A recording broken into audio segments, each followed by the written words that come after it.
بسم اللہ الرحمن الرحیم۔ اللہم صلی علی سیدنا محمد نبی الامی وعلی آلہ وصحابہ وبارک وسلم۔ دوستو، محبوب صلی اللہ علیہ وآلہ وسلم اپنی امت اور ساری کائنات کے لیے رحمت بن کر آئے۔ آپ وہ تاج رسالت کا پہن کر تشریف لائے جو اس سے قبل نہ کسی کو نصیب ہوا تھا اور نہ ہی کسی کو ہوگا۔ آپ کو سب سے تیز رفتار براق پر سوار کر کے ایسا معراج کرایا گیا جس کا کوئی نبی سوچ بھی نہیں سکتا۔ وہ اپنی رحمتوں کے وسیلے ساری کائنات کے لیے دافع البلاء ہیں۔ ہر مرض کا علاج ان کی تعلیمات میں ملتا ہے۔ آپ کا نام لوح و قلم پر سجا ہوا ہے۔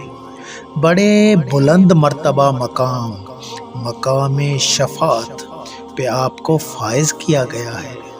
وہ بے شک سارے عرب و عجم کے سردار ہیں۔ ان کا نور منور حرم کعبہ کی طرح پاکیزہ اور شمس الضحیٰ جیسا چمکدار ہے۔ آپ راہ ہدایت مخلوقات ہیں۔ آپ راہ ہدایت مخلوقات ہیں۔ جیسے چاشت کے وقت سورج چمکتا ہے، اس طرح آپ اندھیرے میں ہم گنہگاروں کے لیے روشن چراغ ہیں۔ آپ کو کسی سے کسی طرح بھی مشابہت نہیں دی جا سکتی۔ آپ اللہ تعالیٰ کے بعد سب سے زیادہ عزیز رکھنے والی شخصیت ہیں۔ آپ کی تعلیمات ساری کائنات کے لیے اندھیروں میں چراغ ہیں۔ اللہ تعالیٰ نے آپ کو مقام محمود پر فائز کیا، یعنی شفاعت سے نوازا ساری امتوں کے لیے۔ آپ کے لیے جبرائیل علیہ السلام کو خدمات کے لیے مقرر کیا گیا۔ آپ کو سدرۃ المنتہیٰ قاب قوسین تک رسائی حاصل ہوئی۔ آپ کو اللہ تعالیٰ نے مطلوب، مقصود، موجود اور غمخواروں کے لیے آفتاب، سراج، مصباح، رہنما بنایا۔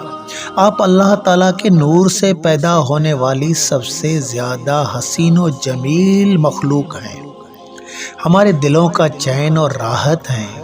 آپ کا نام بانٹنے اور تقسیم کرنے کے ساتھ ساتھ آپ کو رؤوف، رحیم و کریم کی صفات سے بھی نوازا گیا ہے۔ آپ حسن علیہ السلام اور حسین علیہ السلام کے نانا جان ہیں، جو جنت کے نوجوانوں کے سردار ہیں۔ آپ مشرق و مغرب کے محبوب ہیں۔ آپ جیسا نہ کوئی ہے نہ کوئی ہو سکتا ہے۔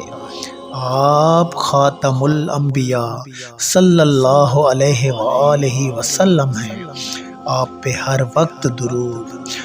ہر وقت درود پاک پڑھنے والوں میں اللہ اور اس کے فرشتے اور اللہ کی ساری مخلوقات اور بندے شامل ہیں۔